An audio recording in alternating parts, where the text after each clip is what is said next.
Olá! Nesta videoaula sobre máquinas térmicas, irei abordar sobre a termodinâmica. No caso, videoaula termodinâmica número 2. Então, irei abordar sobre a lei zero da termodinâmica. Então, o que é essa lei zero da termodinâmica? Então, quando dois corpos têm a mesma temperatura, dizemos que estão em equilíbrio térmico entre si. Podemos definir, então, a lei zero da termodinâmica como: se dois corpos estão em equilíbrio térmico com um terceiro, então eles estão em um equilíbrio térmico entre si. Por quê? Porque todos eles, quando acontece um equilíbrio térmico, todos eles vão estar na mesma temperatura. Propriedades de uma substância pura. Então, a substância pura é aquela que tem composição química invariável e homogênea. Pode existir, então, em mais de uma fase, no caso sólido, líquido, gás ou vapor, mas a sua composição química é a mesma em todas as fases. E o estado termodinâmico, então, ele é definido por duas propriedades termodinâmicas independentes. Qualquer variação de alguma dessas propriedades termodinâmicas, V, P ou T, implicará em uma mudança do estado termodinâmico. V é o volume, P é a pressão e o T é a temperatura que está sendo aplicada. Então, no caso, voltando aqui, no caso elas trabalham proporcionalmente. Aumentou a temperatura, aumentou o volume, aumentou a pressão. Um caso típico é o da panela de pressão. Então, eu coloco uma água em temperatura ambiente para ferver um alimento,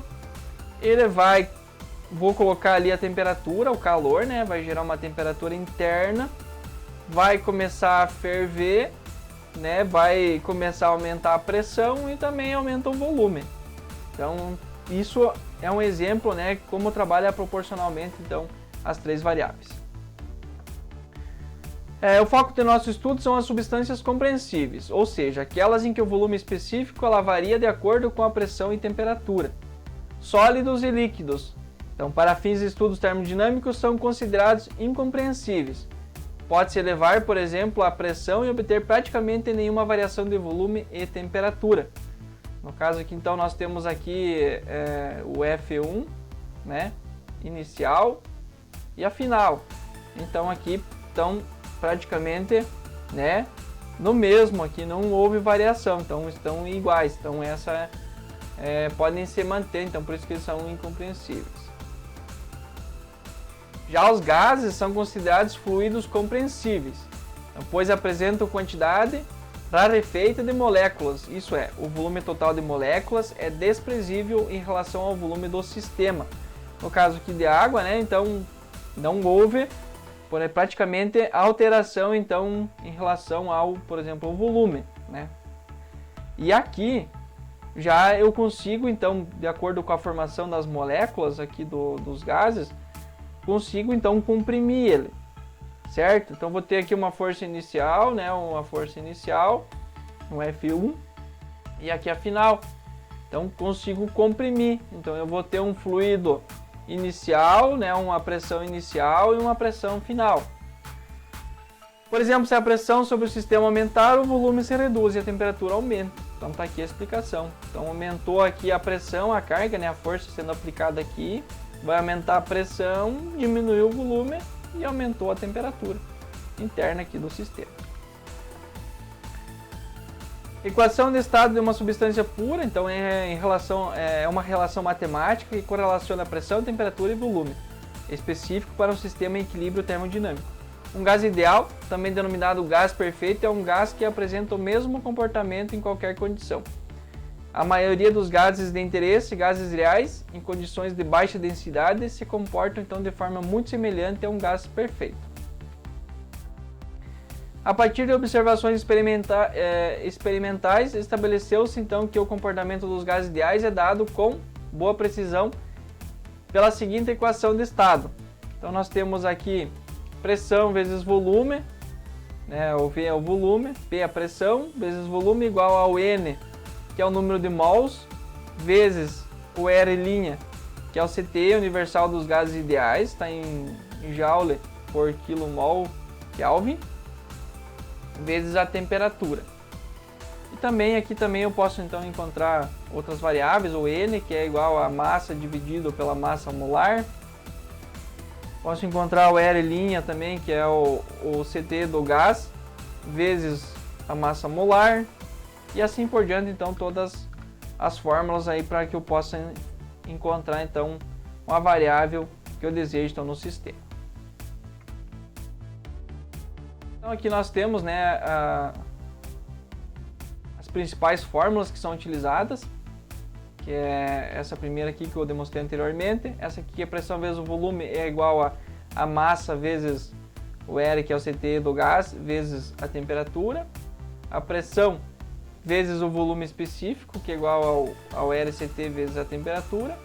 E aqui nós temos as variáveis iniciais e as variáveis finais de um sistema. O exercício de fixação. O estado inicial de um sistema fechado apresenta pressão de 800 kPa, temperatura de 90 graus Celsius e volume de 0,03 metros cúbicos. No estado final, a pressão foi reduzida para 400 kPa e o volume ficou em 0,05 metros cúbicos. Calcule a temperatura final.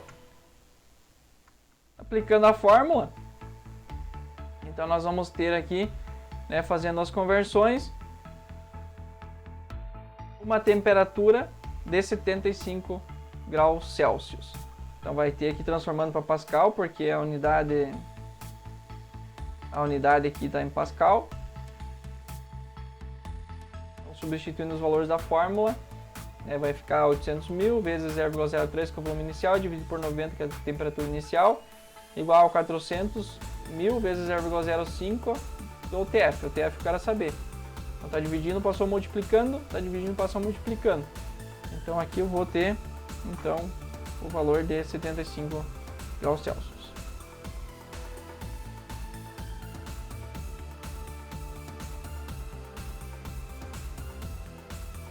Vocês perceberam então que, por exemplo, aqui estava 800 kPa, 90 graus. Foi reduzida a pressão final então no estado aqui para 400 kPa. Então, a temperatura diminuiu, né? A temperatura final aqui também diminuiu 75 graus Celsius.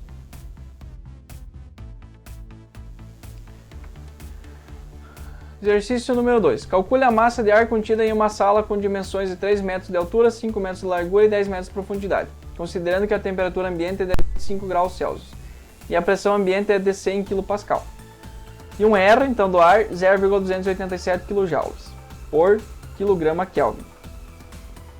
Então nós temos aqui, né, vamos precisar achar o volume primeiro. Então achando o volume, 3 vezes 5 vezes 10 são 150 metros cúbicos. A temperatura tem que transformar para Kelvin. A pressão, então, está 100 kPa. Aplicando na fórmula, então vou ter 100 vezes 150 é igual a M vezes 0,287 vezes 298,15 Kelvin. Fazendo, está multiplicando, vai passar dividindo, enfim. Fazendo a aplicação da fórmula, eu vou ter 175,29 kg de massa. Um terceiro exercício, um tanque com capacidade de 0,5 metros cúbicos contém 10 kg de um gás perfeito, que apresenta então uma massa molecular de 24 kg por quilomol. A temperatura do gás é de 25 graus Celsius. Qual é a pressão do gás? Então, eu vou precisar achar aqui... Então, eu tenho aqui o R', né? O R' é 8.314 joule por quilomol Kelvin. Então, tem que transformar aqui, né? Tá em joule. Transformar para quilo, porque as outras unidades já vão estar em quilo. Então, vai ficar 8,314 dividido por 24. Então, o R meu vai ser 0,346, que é o CT do gás. 0,346 kNm por quilograma Kelvin. Transformando também a temperatura aqui para Kelvin, né? Aqui eu tenho o volume e aqui eu tenho a massa. Aplicando na fórmula, então 10 vezes 0,346 vezes 298,15 dividido por 0,5 vai dar 2.066 Pascal, pressão igual a 2,066 kPa. Então essa é a fórmula que foi aplicada. Propriedades de estado de vapor da água. A água pode se apresentar então no estado sólido, gelo, líquido ou gasoso. O termo gás é utilizado para o estado gasoso, distante do ponto de condensação, ou seja, quando não há mudança de fase durante todo o processo. A água no estado gasoso é denominada vapor. O termo vapor é utilizado quando há mudança de fase. Então nós temos então a vaporização, que no caso na vaporização da água sob pressão atmosférica, então a água líquida é aquecida até 100 graus Celsius, quando começa a formação de vapor então, da água. Após um tempo, todo o líquido será transformado em vapor, ainda com temperaturas constantes em 100 graus Celsius. Só após a completa vaporização da água é que a temperatura do vapor formada passará a aumentar. Então nós temos aqui, inicialmente, a aplicação do calor, temperatura inicial menor que 100 graus Celsius. Aplicação do calor, temperatura igual a 100 graus Celsius, então permanece igual. Manteve a temperatura igual a 100 graus Celsius, porém já começa a entrar em estado de vapor. E temperaturas aí igual ou acima de 100 graus Celsius, então vai se transformar, no caso aqui, transformar totalmente em vapor. No caso é a chaleira, né? Coloca uma água ferver com água, ela atinge a temperatura de 100 graus, né? Ela começa ela ferve, né? Começa a ferver, começa a criar vapor. Se eu manter ela na temperatura, né? Ela vai aumentar um pouco a temperatura, ou vai ficar igual ou acima de 100 graus, vai se transformar tudo em vapor e aos poucos vai secando a chaleira de água. Se tiver aberto o bico dela, vai sair para o meio, né, para a sala onde está sendo fervido ali no caso, e aí vai ficar totalmente em estado de vapor. A figura mostra então o processo de vaporização por meio de um diagrama TXV. O volume específico do líquido, VL, então a 100 graus, é aproximadamente igual a 0,001 metros cúbicos por quilogramas. Nessa mesma temperatura, o volume específico do vapor, V, é de 1,673 metros cúbicos por quilo. Nesse processo de vaporização, o volume específico do vapor aumentou cerca de 1.600 vezes em relação ao líquido. Então aqui nós temos então a temperatura inicial, né, 0 graus, vai do ponto A ao ponto B, 100 graus, a água, né, começa a estar em estado líquido, e a partir do ponto C aqui então ela começa a se transformar em vapor. E aqui então o volume específico, né, aumentou a temperatura, aumenta o volume específico. Durante a vaporização, então, pressão e temperatura permanecem constantes e são denominadas pressão de saturação, PSAT, e temperatura de saturação, TSAT. Essas duas propriedades estão amarradas entre si, ou seja, são propriedades dependentes, né? Então, pressão e temperatura trabalham junto. Para o vapor, não existe então uma equação simples, como a equação de estado de gases ideais, que permite relacionar diretamente as propriedades P, T e V, para o processo de mudança de estado de líquido para vapor. No lugar da equação, são utilizadas então tabelas e diagramas. Então não serão utilizados, no caso, os cálculos para fazer isso, e sim diagramas e tabelas para fazer a verificação então desses valores. Então aqui nós temos então a água saturada, né, uma tabela em função da pressão. Então, nós temos uma pressão, por exemplo, aqui 850, aplicando uma pressão de 850, tem uma temperatura de 172,96 graus Celsius, um volume específico aqui em estado líquido de 0,0011, por exemplo, metros cúbicos por quilograma, e o vapor saturado 0,22 metros cúbicos por quilogramas de vapor saturado. Aí tem a energia interna, a entalpia e a entropia, que eu vou explicar mais adiante. Então, observando o diagrama, né, TXV, existe uma curva definida pelos pontos I1, I2 e 3, PC, que é o ponto crítico. Aqui os Is está em estado líquido, né, no caso em estado líquido. V3, V2 e V1 é vapor, né, então vapor. E essa curva é denominada linha de saturação. E aqui nós temos as linhas de pressão constante. Então, linha de estado líquido, ponto crítico e vapor. Então aumentou a temperatura, aqueceu, né? Chegou ao ponto crítico e aí entra em estado de vapor, né? Que daí entra na linha de vapor. Os pontos I são os pontos de líquido saturado. Os pontos V são os pontos de vapor saturado. O ponto PC é o ponto crítico que eu acabei falando anteriormente. Então, nesse ponto, todo o líquido se transforma em vapor sem que haja então, um processo de mistura de líquidos e vapor. Note que para cada par de pontos I e V, a pressão e a temperatura são a mesma, por isso são denominados pressão de saturação e temperatura de saturação. Entre os pontos I e V ocorre a mudança do estado. Então aqui, ó, a temperatura então aqui é a mesma e a pressão também é a mesma. Então não houve alteração então, de temperatura e pressão.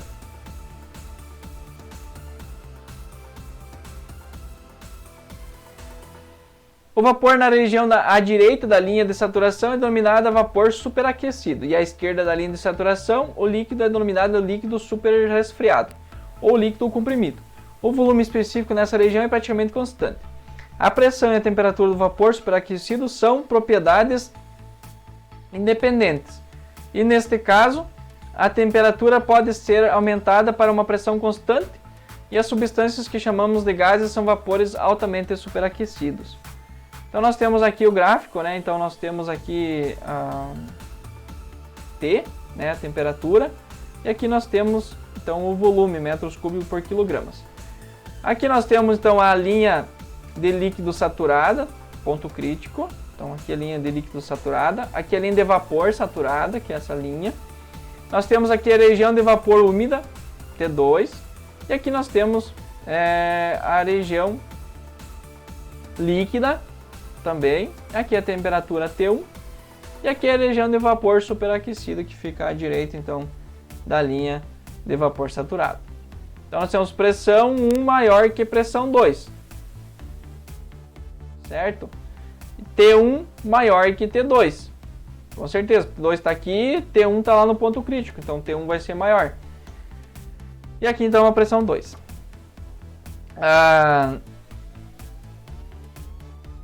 Então aqui nós temos, né, os A, B, C, D, E e F. Então, líquido subresfriado. Então, temperatura menor que temperatura saturada. Pressão. Aqui nós temos T igual a T sat, temperatura saturada. X igual a 0, líquido saturado. Aqui nós temos já... Aqui está formando um pouco de vapor, ó. Tem uns pontos, uns pontinhos vermelhos embaixo, está começando a formar vapor. E aqui nós temos já uma boa parte em vapor, então nós temos T igual a temperatura saturada, já vamos ter o vapor úmido, que é essa região aqui. Aí nós temos a temperatura igual a temperatura de saturação, né, vai ser o vapor saturado, que daí entra nessa linha. E aqui temperatura, o T maior que temperatura saturada vai ter um vapor superaquecido, que é essa região. E aqui depois vai ter o gás, temperatura muito maior que a temperatura de saturação, vai ser o gás então, que for gerado então, aqui depois da temperatura. Então aqui nós temos a região de líquido, a região de vapor úmido, a região de vapor superaquecido, né? Aqui as temperaturas, né? Então aqui nós temos a temperatura crítica, que é no ponto C, ponto de inflexão. E a linha de temperatura crítica, então, é essa daqui. Então, nós temos a temperatura crítica, ela é maior que T1 e maior que T2. A linha de líquido saturado é levemente inclinada em relação à vertical, pelo efeito da baixa dilatação volumétrica do líquido. Enquanto a linha de vapor saturado é fortemente inclinada em sentido contrário devido à alta compressibilidade do vapor. Aumentando-se a pressão, observa-se no diagrama que as linhas de líquido saturado e vapor saturado se encontram no chamado ponto crítico. E pressões mais elevadas que a pressão do ponto crítico resultam em mudança de fase de líquido para vapor superaquecido, sem a formação de vapor úmido, que no caso é quando a temperatura está inferior ao ponto crítico. Considerando as propriedades P, pressão, temperatura e volume, podemos afirmar que pressão e temperatura são propriedades dependentes na vaporização. Portanto, aqui desculpa, o V menor, voltando aqui, ó, o V menor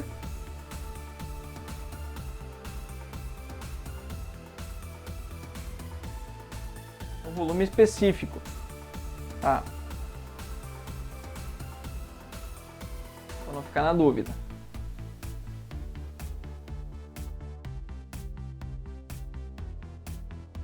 Portanto, então, para definir o estado é preciso então outra propriedade como o volume específico, por exemplo, então, que é o Vzinho. Por serem propriedades dependentes, o conhecimento da pressão e temperatura de saturação não permite definir o estado do sistema durante a mudança de fase. Para a região então, de vaporização, define-se outra propriedade chamada de título do vapor, que é o X. Nessa região então, existe uma mistura de líquido e vapor. Título é a razão entre a massa de vapor na mistura MV, que é massa de vapor na mistura, e a massa total da mistura. O título terá um valor entre 0 e 1, ou em termos percentuais entre 0 e 100. Então aqui o X é o título, o MV é a massa de vapor em quilogramas e o ml é a massa de líquido. Aqui na figura então mostra o gráfico TXV para a mudança do estado. Então em um ponto qualquer na mudança do estado, então 0 menor que X, que é menor que 1. Então o volume específico da mistura líquido do vapor é definida como: o volume específico é igual ao VL, que é o volume específico do líquido, mais o X, que é o título de vapor, vezes o VV, que é o volume específico do vapor, menos o VL, que é o volume específico do líquido. Então aqui nós temos o VL, né, que está em estado líquido, o volume específico em líquido. Aqui já é o VLV, né, tem os dois, que é igual a VV menos VL. E aqui nós temos o limite de vapor saturado já X igual a 1. Então, aquela curvatura que eu mostrei anteriormente. Então, só que trabalhando o volume. A água não é a única substância pura de interesse para estudos de vaporização. Fluidos refrigerantes utilizados no sistema de refrigeração, como a amônia, NH3 e fluidos HFC, hidrofluorcarbono, também são de grande interesse. Então, o estudo de vaporização de substâncias não puras, como gasolina, óleo diesel, querosene de aviação, também é importante. Então, vamos ver um exercício aqui. Considere que 1 kg de mistura de vapor, de água e vapor na pressão de saturação de 1 MPa apresenta um título igual a 80%. Determine a temperatura, a massa de vapor na mistura e o valor específico da mistura. Então, olhando a tabela, essa tabela que eu já mostrei anteriormente para vocês, nós temos aqui a água saturada, né? Uma tabela da água saturada, que ela é em função da pressão. Aqui nós temos ela em kPa. Então ali é 1 mega, né? 1 mega vai ser 1000 kPa. Então, vamos olhar a pressão. Vamos vir até aqui 1000 e vamos olhar a linha aqui do 1000. Então nós vamos ter aqui uma temperatura de 179,91. O volume específico de líquido 0,0011 e de vapor saturado 0,19, então metros cúbicos por quilogramas. E aí tem outras informações aqui como energia interna, entalpia e entropia. O exercício número 2.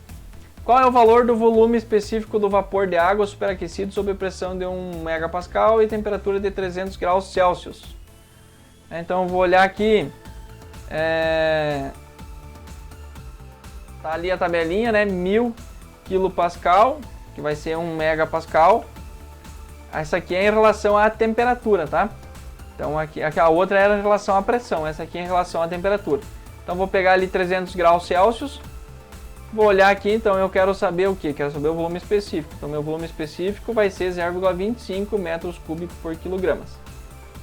E para 400, então, para 400, então eu vou olhar aqui no 400, eu vou encontrar aqui um volume então de 0,30 metros cúbicos por quilogramas. Bom, era isso. Espero que vocês tenham entendido esta parte da termodinâmica e até a próxima.